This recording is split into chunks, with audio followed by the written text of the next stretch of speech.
Mulainya di kata pengantar ya, kata pengantar mulainya, bukan di rukun Islam. Kata pengantar dulu ada, kebagian semua ya. Bismillahirrahmanirrahim. Qala muallifu rahimakumullah wa nafa'ana fi ulumi fid dharaini amin ya Allah ya rabbal alamin. Kata pengantar. Bismillahirrahmanirrahim. Alhamdulillahi rabbil alamin wa bihi nasta'in ala umuri dunya waddin. Wa sallallahu wa sallama ala sayyidina Muhammadin khatamin nabiyyin wa alihi wa sahbihi ajmain wa la haula wa la quwwata illa billahil aliyyil azim. Ya, itu bacanya seperti itu. Artinya, ayo baca semuanya bareng dengan Allah. Ya, terus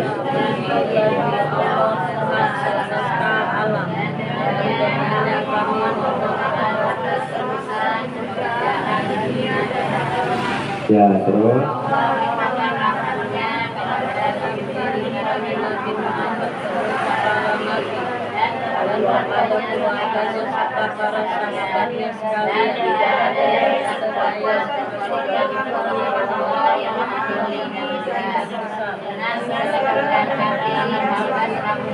ya, udah sampai situ, oman udah, ya, udah sampai situ ya. Adim sampai itu artinya, dan sampai titik itu, alinnya beda lagi. Kita uraikan. Ini banyak masalah di sini. Dimulai Bismillah, kita uraikan ya. Bismillahirrahmanirrahim. Kita ini pengarang kitab ini yang namanya Syekh Salim bin Sumer Al-Hadumi mengarang kitab atau menukil kitab diawali dengan Bismillahirrahmanirrahim. Ya. Bismillahirrahmanirrahim bisa dibaca hukumnya 4 ya, 4 bagian. Ini udah ditulis ya? Ini ya.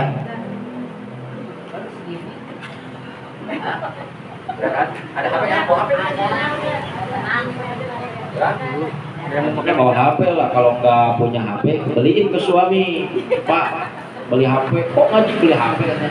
Kan ini mah HP-nya dipakai ngaji, bukan untuk tiktokan gitu. Jadi bapak wajib membeliinnya. Ya. Bukan maksa, tapi kewajiban istri, kebutuhan istri wajib dipenuhi oleh suami. Istri butuh HP ya harus dibeliin. Kalau enggak, ya berarti berdosa suami ya.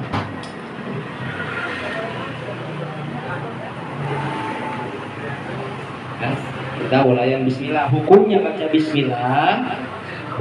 Bismillah. Ya. 4 terbaik per 4 ya. Bismillahirrahmanirrahim.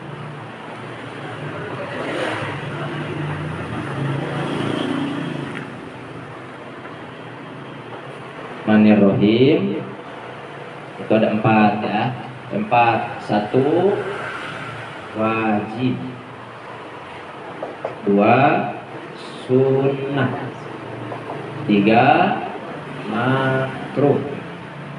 4 haram. Nah, hukum baca Bismillahirrahmanirrahim itu hukumnya ada 4. Yang 1 wajib ya, 1 wajib. Contohnya di mana baca Bismillahirrahmanirrahim? Di saat baca Bismillah hukumnya wajib, yaitu di saat kita sholat ya. Jadi sholat itu harus diawali dengan lafaz Bismillahirrahmanirrahim karena surat Al-Fatihah itu ada 7 ayat. Terus ibu suka nanya, bagaimana kalau imamnya nggak baca Bismillah? Hitung aja berarti kalau mulai dari Alhamdulillah jadi berapa ayat? Hah? Sedangkan surat Al-Fatihah 7 ayat, terus ibu nggak baca Bismillah, atau ibu ngedengar orang nggak baca Bismillah, berarti kalau mulai dari Alhamdulillah jadi 6 ayat. Tetapi awas ya, di lafaz Bismillahirrahmanirrahim ada yang disuarakan terdengar sama makmum, ada yang terdengar oleh diri sendiri ke telinga, ada juga yang paling bahaya nggak terdengar orang lain juga dan tidak terdengar kita sendiri, yang itu yang bahaya ya. Seperti gini, ibu ini ya, Allahu Akbar. Allahu Akbar. Nah, kok sholat dalam hati kan nanti dipikir akan nanti di depan ada rukun qauli, ada rukun fi'li, ada rukun qalbi. Rukun qauli itu ucapan atau bacaan yang harus terdengar sama telinga sendiri. Salah satunya surat Al-Fatihah. Ibu nanya lagi, bagaimana kalau telinga saya lagi, aduh, lagi apa sebetulnya? Lagi apa namanya? Lagi budak. Bukan lagi budak lagi, tapi imam budak yang dadar dulu, sekarang sampai sekarang. Atau lagi penyakitan lah ya, terus nggak terdengar. Nah, minimal lidahnya bergerak. Ya, misalnya ibu misalkan lagi sakit nih telinganya, tapi lidah bergerak. Terus bergerak. Kenapa? Rukun qauli, rukun ucapan yang bacanya harus diucapkan, yang namanya ucapan harus terdengar. Contohnya kalau kita ucapan, saya ngomong ke ibu nih, ngomong apa kan nggak ngerti kan? Ya kan? Oh, tapi misalkan dengan ada anak, ibu bagaimana kabarnya kita ngomong, iya. Atau misalnya ibu nggak benar nih. Kan jadi ada ini, ada apa namanya? Ada gerakan. Nah itu sebutnya qauli. Dan ibu kalau sholat, kalau sholat kan ada rukun qauli. Qauli itu yang harus diucapkan. Setiap ucapan berarti minimal lidahnya gerak. Yang sunahnya terdengar sama telinga sendiri. Makanya ibu kalau ada yang sholat di pinggir ibu berisik, jangan salahin yang berisiknya, salahin kita ya, gak khusyuk. Kalau ibu kan kalau sholat di mana? Di Masjid Istiqlal, takutnya ibu, saya besok mau sholat zuhur ke Masjid Istiqlal, asar ke Masjid Romli Mustafa, maghrib setiap sholat ke tiap masjid ibu. Allahu Akbar, berisik. Kata ibu berisik sekali sholat katanya. Padahal dan yang berisik yang saling kita, karena kita mah nggak khusyuk. Kenapa kita mah bacanya diam? Coba kalau membacanya hadis ibu juga nggak akan menghiraukan yang pikir. Makanya sholat harus benar. Bagaimana caranya? Kita harus mengucap. Nah, salah satunya lafaz Bismillahirrahmanirrahim wajib diucapkan di saat kita sholat. Kenapa? Karena bacaan Bismillah itu salah satu surat Al-Fatihah. Karena surat Al-Fatihah itu ada 7 ayat. Kalau Bismillahnya tidak ada jadi 6 ayat. Kok di Masjid Madinah, Mekah, ya kan bacaannya Bismillah nggak pernah dibaca? Kalau Masjid Madinah bacaan Bismillahnya tidak terdengar sama makmum, itu terdengar sama diri sendiri. Misalnya Allahu Akbar. Alhamdulillahi Rabbil Alamin Ar-Rahmanir Rahim. Ada kayak gitu. Ada lagi sama sekali baca Bismillah nggak dibaca ada. Misal Allahu Akbar, Alhamdulillahi Rabbil Alamin, nggak dibaca Bismillahnya. Terus gimana dong? Karena kan Al-Fatihah 7 ayat, Bismillahnya nggak dibaca, berarti nggak sah. Bukan nggak sah. Kalau mereka di lafaz syiratal ladzina an'amta alaihim itu surat yang ke-6, ayat yang ke-6. Ghairil maghdubi alaihim waladdallin, ayat yang ke-7. Kita biar tahu ilmunya nih, takutnya ibu nanti umroh atau haji yang ketemu dengan yang kayak gitu, atau di masjid sini ibu sholat terdengar mungkin ibu tahu itu dia nggak pernah baca Bismillah, langsung Alhamdulillah. Oh, berarti dia 6 ayat. Nah, 6 ayat itu bukan karena 6 ayat, tapi ada satu wakof yang dijadikan ayat. Jadi Alhamdulillahirabbil alamin itu ayat pertama. Ar-Rahmanir Rahim ayat kedua. Tadi lafaz syiratal ladzina an'amta alaihim ayat ke-6. Ghairil maghdubi alaihim waladdallin ayat ke-7. Makanya jangan berantem ibu kalau ketemu dengan teman yang nggak baca Bismillah. Ini mah misalkan ditanya, ibu kok soalnya Bismillah, saya nggak baca Bismillah, jangan dimarahin. Oh, berarti Bismillah dia bukan salah satu ayat surat Al-Fatihah. Berarti kalau dihilangkan jadi 6 ayat. Oh, dia itu berarti memakai di suratul ladi itu ayat. Kalau kita kan Bismillahirrahmanirrahim ayat pertama dari suratul ladina itu ayat ke-7. Kok kita banyakkan berhenti suratul ladzina an'amta 'alaihim karena di situ ada tanda waqaf, bukan ayat tapi waqaf biasa.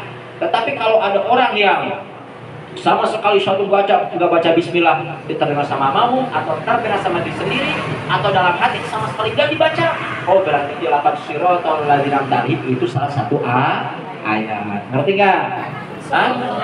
Itu ya, nah, itu ya, jangan marah, jangan berantem ibu kalau ketemu ya. Tetapi sama sekali nih surat Al-Fatihah itu Bismillah sama suratul ladi itu bukan satu ayat, berarti nggak sah sholatnya. Kenapa nggak sah? Karena hilang satu ayat. Sedangkan di sholat itu ada bacaan rukun qauli, salah satunya 8 Bismillah Al-Fatihah. Sedangkan Al-Fatihah itu ada 7 ayat. Kalau dihilangkan satu jadi 6. Kalau tidak ada tekad atau dalam hati itu di Bismillah dihilangkan dan suratul ladi itu bukan ayat, berarti batal. Kenapa? Surat Al-Fatihah jadi 6. Sedangkan surat Al-Fatihah itu ada 7 ayat. Ya, awas takut ibu ketemu dengan teman-teman yang kayak gitu. Tapi jangan jadi berantem, apa-apa. Dia punya guru, kita punya guru. Takutnya bertemu atau ibu selingi HP, nggak pernah baca Bismillah. Orang Madinah Makkah kebanyakan baik terkena sama temannya sendiri. Atau alhamdulillah langsung dia. Kenapa? Karena dapat suratul ladi itu ayat yang itu wajib ya. Yang kedua, sunnah Bismillahirrahmanirrahim. Sunnah diucapkan di saat kita mau makan kue, minum, ya. Bismillahirrahmanirrahim. Naik motor, keluar rumah, masuk rumah. Misalnya kata ibu, aduh, saya belum bisa doa naik motor atau doa naik mobil. Udah, baca Bismillahirrahmanirrahim. Oh, saya bisa, ya syukur. Atau apalagi doa memakai baju.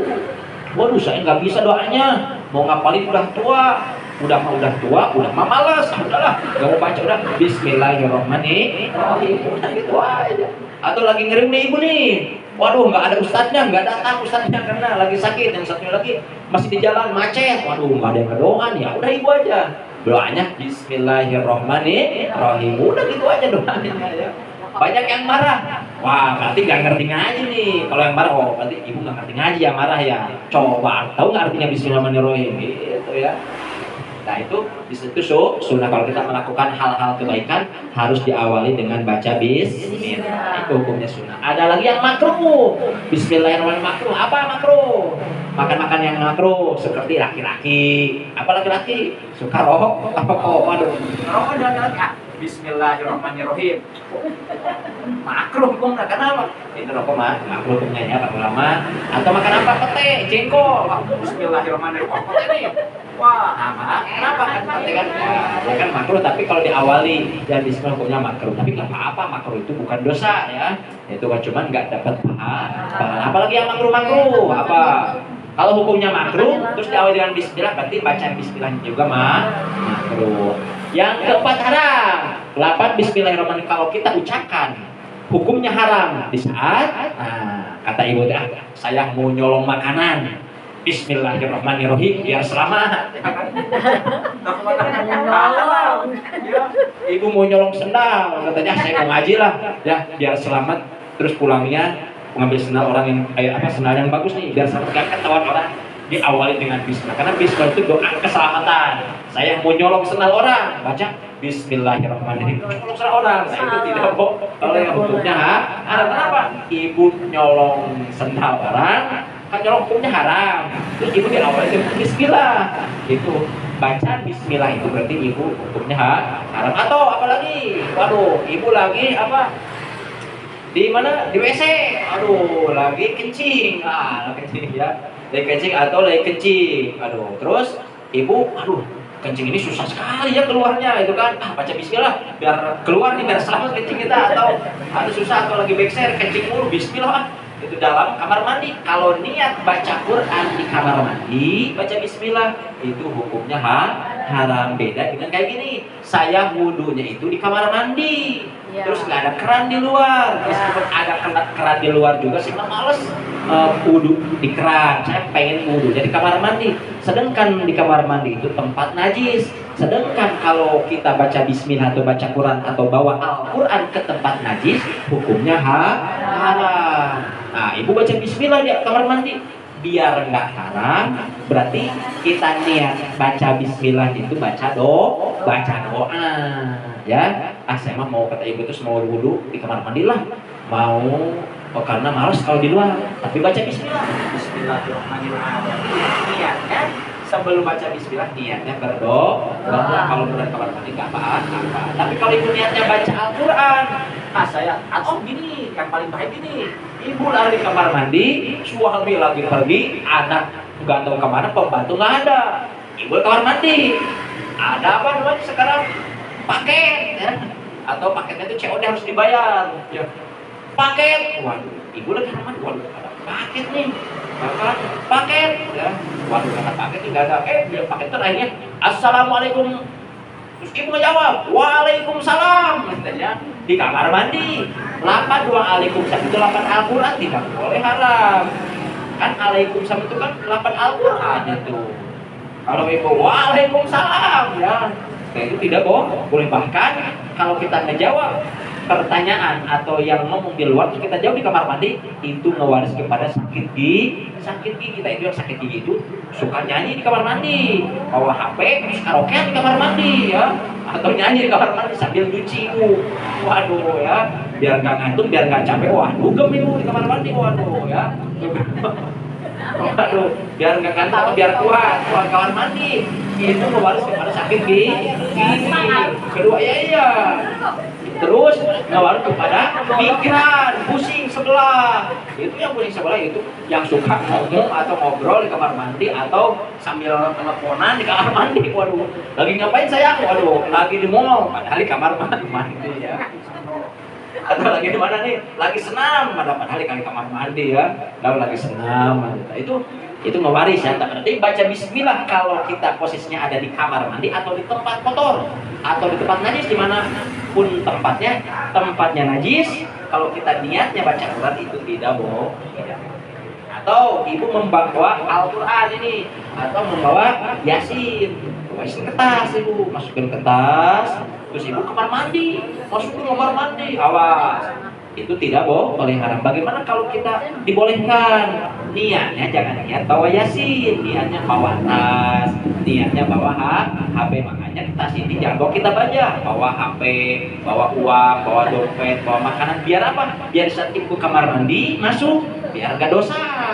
Niatnya apa? Niat bawa tas, ya. Makanya kalau bawa tas kemana-mana, bawa semuanya, apapun yang di rumah. Takutnya ibu pengen kencing, pengen BAB, terus kita ke toilet, kita disimpan di luar, tasnya hilang gimana, ya kan?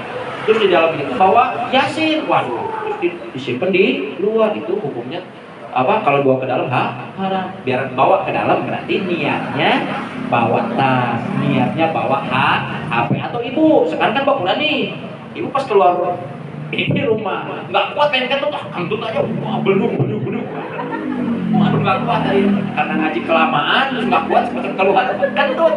Ibu kan bawa Quran nih, ya kan? Itu hukumnya haram, nggak boleh. Bagaimana kalau nggak haram? Niatnya jangan niat bawa Quran, niatnya bawa tas, bawa air minum, bawa kue. Nanti bawa kue, ya, pulangnya bawa kue. Takutnya di motor atau salaman sama suami, salaman kan batal. Ibu masih bawa Quran, nggak boleh. Makanya niatin dulu dari sekarang. Jadi apa? Niatnya bawa tas, bawa apa aja. Makanya tasnya jangan kosong, Bu, ya. Ibu tasnya kosong, ya. Yang penting bawa kue.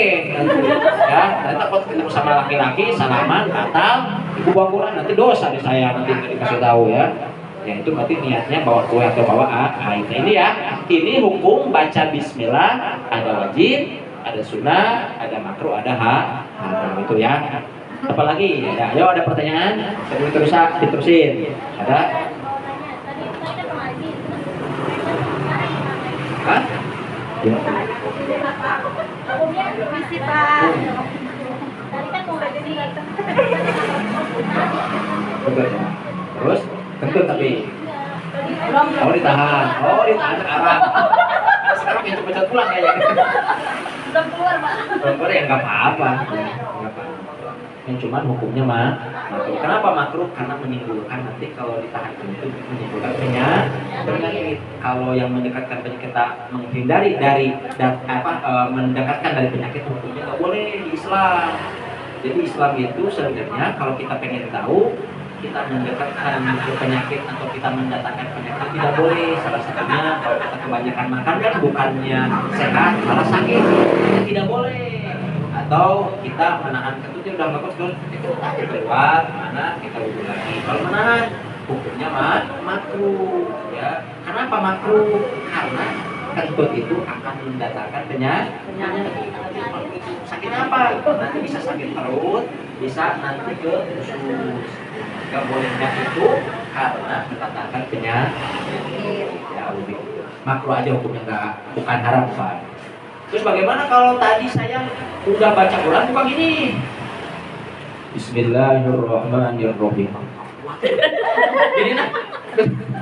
Nanti ini kita kan mau dibuka ini ya. Bagaimana caranya? Caranya gini. Ini kan ada telunjuk. Buka ini. Jangan sampai lepas telunjuk ininya, kertas sama telunjuk ini. Dulu harus nempel terus. Nah gini. Itu tidak apa-apa meskipun ibu kentut terus baca lagi Quran sampai subuh. Enggak apa-apa asalkan kita. Tetapi beda kalau gini. Ya, ibu kentut tiba ini digini aja. Dosa haram hukumnya. Ya kan nanti di Sabina nanti ada diterangkan. Haram hukumnya kalau kita membawa Quran atau mau gabung nanti di depan di kita ini ada. Jadi kita ini ya. Kalau ada terjemahnya latinnya Sama Latin juga.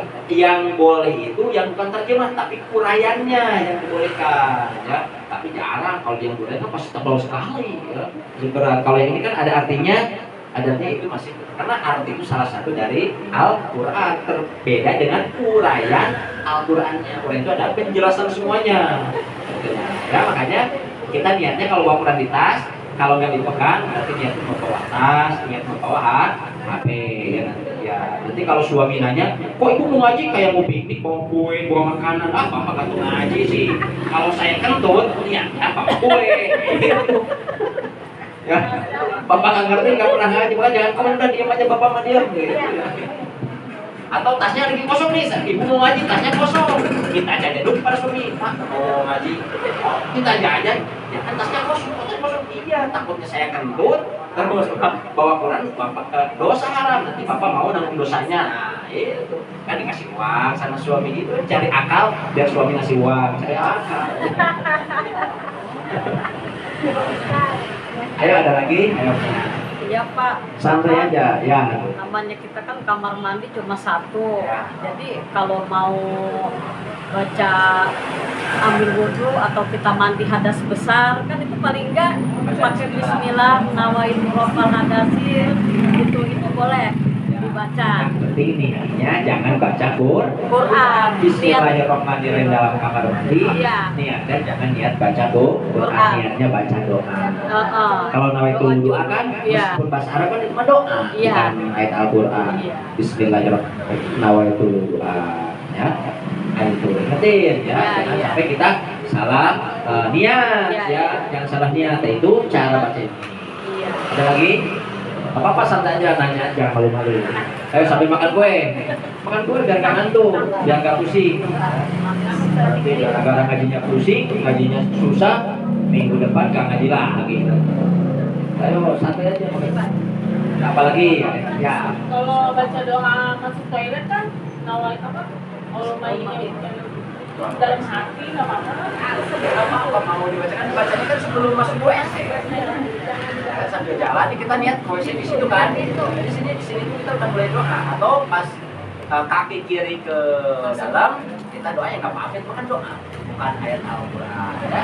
Jadi kalau doa itu nggak apa-apa dimanapun tempat ya. Tapi beda dengan kalau kita niat ini mah bukan doa tapi ayat Al-Quran seperti apalagi kalau tahlil ibu kan tahlil Bismillahirrahmanirrahim alhamdulillahirabbil alamin qul huwallahu ahad qul a'udzu birabbil falaq qul a'udzu binnas. Posisinya bukan ibu lagi suci tapi lagi haid. Ya kan takutnya ibu ada yang nanya kalau ke kuburan wanita nggak boleh, kalau lagi haid nggak boleh ya, kan yang bilang nggak boleh kan haram kan. Itu yang nggak boleh haram itu nggak boleh baca Quran, baca Yasin. Bagaimana punya tahlil Kalau kita hukumnya baca tahlil, hukumnya itu nggak apa-apa tahlil. Tapi niatnya jangan baca Quran. Padahal kan itu ada Al-Ikhlas, Al-Falaq, An-Nas, Al-Fatihah. Nah itu kalau kita disimpulkan, itu kalau bacaannya niat baca tahlil, itu tidak karena tahlil itu sunnah.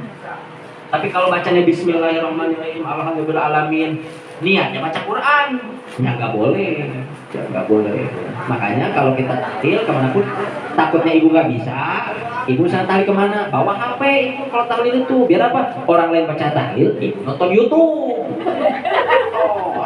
kan nonton YouTube itu tamat sinetron, pulang bawa kue. Coba kalau ibu lagi haid, ibu saya lagi haid, nggak mau tahlil, nggak boleh baca Quran. Tuh, ibu nggak dapat berkah, nggak dapat kue, ya kan? Tapi kalau ibu punya akal, saya ngaji nih, udah, oke lah. Lu pada baca Yasin, emang buka HP aja, nonton, gitu. Oh, bulan ini ya? Ya bukan juga gitu, takutnya ibu refleks, takutnya. Oh nggak boleh kalau masuk Yasin. Ini mah bukannya senior seperti itu, tapi takutnya ibu refleks, kan namanya kita tahlil, ini kita lagi haid, kan yang namanya terbiasa terkena sumpah lidah itu refleks, ngikutin baca.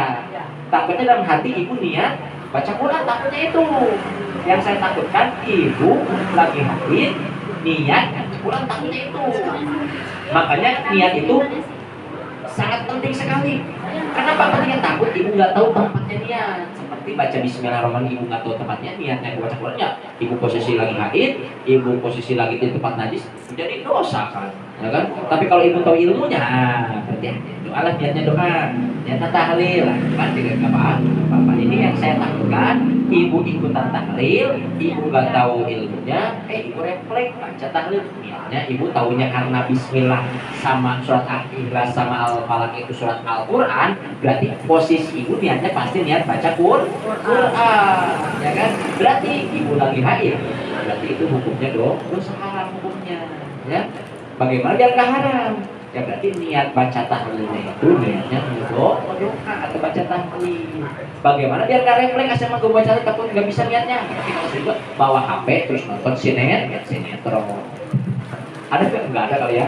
Ya jangan masa di tempat tahlil nonton sinetron ya. Ini tuh takutnya lagi ibu sakingnya malesnya apa, ibu lagi nakalnya lah, jadi tiada hari tanpa nonton sinetron ada acara tahlil, nggak ikutan malu, terus nggak ikutan juga mungkin ngawain tetangga ya, udahlah sambil ini mah takutnya lagi nakalnya atau lagi ibu lagi namanya malesnya ya. Ada lagi? Ayo kita lagi ya, sedikit aja nanti biar nggak pusing bu ya. Ayo ada lagi? Hah? Nggak ada?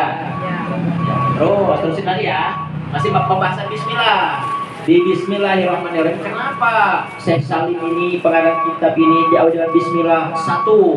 Satu biar mendapatkan keberkahan. Satu ya. Kedua biar manfaat dunia akhirat. Ya. Ketiga, kenapa baca Bismillahirrahmanirrahim ini ditulis di kitab ini? Kenapa sih nggak langsung? Alasan ketiganya itu adalah untuk doa, ya, untuk doa. Dan salah satunya yang tadi pertama, kenapa Bismillah di kitab ini ya, kitab ini diawali dengan kata Bismillah? Satu harus berkah. Kenapa berkah? Nah di sini ya, kenapa berkah? Baca Bismillah. Dari sini ada di kitabnya, tadi tengahnya atau di kitab urayanya. Salah satu tulisan Bismillah kalau ada di buku kita itu akan mendapatkan berkah. Berkah di sini artinya apa berkah? Tahu nggak berkah artinya apa? Hah? Tahu nggak artinya berkah apa? Ya berkah ini kalau kita menurut kita nih bahasa Indonesia, berkah ini adalah mempunyai kenikmatan yang tidak ada. Tidak bisa kita kembalikan lagi atau tidak bisa diuangkan, atau kenikmatan, salah satu kenikmatan yang mungkin ibu tidak bisa terpikirkan, seperti kayaknya dulu saya nggak pernah ngedoa minta mobil deh, tiba-tiba anak saya mau belikan mobil. Itu kan keberkahan sama, berarti kenikmatan yang mungkin sama ibu nggak mungkin kayaknya, nggak mungkin loh kan, atau ibu pengen umroh, pengen hajian, tapi ibu itu gak punya uang, tetapi karena ibu mempunyai keberkahan, tiba-tiba ada tetangga atau ada saudara yang memberangkatkan. Caranya gimana? Ada saudara yang mau berangkat, tiba-tiba meninggal. Ibu posisi ibu lagi sehat kok. Siapa nih sayang nih udah beli tiket, udah beli ini, nggak berangkat karena meninggal. Ada ibu saudaranya, ibu mau berangkat umroh nggak? Mau. Beneran, benar dong. Itu kan berkah. Yang tadi ibu tidak mungkin berangkat, tapi tiba-tiba kok dari mana asalnya kok tiba-tiba berangkat umroh atau berangkat haji? Itu kan berkah sebenarnya ya. Nah, berkah itu kalau kita ulama itu diartikan berkah itu kenikmatan yang tidak mungkin tidak mungkin. Nah, ya bahasa tidak mungkin itu salah satunya adalah berkah. Ya kan seperti ibu Iqra 1. Aduh, umur saya udah 63 kayak tidak mungkin baca Quran. Nah, ya kan? Tetapi karena ngaji terus, 1 tahun kemudian ibu udah bisa menentukan itu berkah sebetulnya. Berkah. Tapi kan menurut logika kan tidak mungkin karena udah berumur, udah otaknya udah kata ibu udah nggak bisa mikir lah dalam arti terus badan juga paling gimana lah dalam arti tidak mungkin. Nah, ya kan? Tiba-tiba satu kemudian ibu tiba-tiba sama Allah dikasih kemudahan bisa. Nah, itu sebutnya berkah. Berkah itu seperti itu. Ada lagi yang mengatakan berkah itu salah satunya di sini kata Syekh Nawawi yang namanya berkah di sini adalah salah satunya seperti contohnya kalau kita membeli kambing terus ekornya tidak ada. Sahabat nggak belinya atau kita dikurbankan kambing kita misalkan ibu beli kambing di kurban di pedagangnya masih ada ekornya pas disimpan di depan rumah ekornya itu ada yang nyolong. Ibu nggak melihat bahwa ekor itu ada yang nyolong. Kenapa? Karena dari belinya juga ekor masih ada. Karena ibu nggak melihat lagi, awalnya ke masjid. Oh, panitia kurban, Pak Ustadz, ini saya mau kurban atas sama ini. Pas disimpan, pas diperiksa, ini kenapa? Ini nggak ada ekornya. Oh, kemarin ada ekor, sekarang nggak ada. Nah, bagaimana? Ya nggak sah. Kalau di kurban itu terus nggak ada ekornya, terus tadinya ada terus nggak ada, itu nggak sah. Berarti seperti halnya baca bismillah, kalau ibu baca Al-Quran atau mana seperti kita mau kurban tidak jadi. Kenapa? Karena ekornya tidak ada. Ibu makan nggak baca bismillah, makannya mah bisa, makannya mah makan, kurang berkah. Ibu minum, tetapi kurang berkah. Ibu pergi, tapi nggak dapat pahala. Dalam arti berkah di sini berarti nggak mendapatkan pahala. Takutnya itu, makanya diawali dengan baca bismillah. Terus yang kedua, bismillahirrahmanirrahim bisa menjadi doa. Kenapa? Lapan bismillahirrahmanirrahim ini adalah kumpulan dari 104 kitab. Allah menurunkan kitab itu ada 104 kitab dikumpulkan di 8 bismillahirrahmanirrahim. Makanya doa bismillahirrahmanirrahim. Nah, itu. Yang ketiga, bismillahirrahmanirrahim bisa dijadikan istighfar. Perbanyaklah istighfar. Astagfirullahaladzim. Nah, istighfar di sini yang di hadis, dimaksud hadis baca bismillah juga udah salah satu istighfar. Itu ya. Setengah 10 bukan setengah 10 ya. Takutnya keburu malam ya, nanti aja kita terusin uraian 8 alhamdulillahirobbilalamin dan seterusnya. Tapi nggak apa-apa kalau ada yang nanya berapa menit lagi nih? 4 menit lagi. Silakan.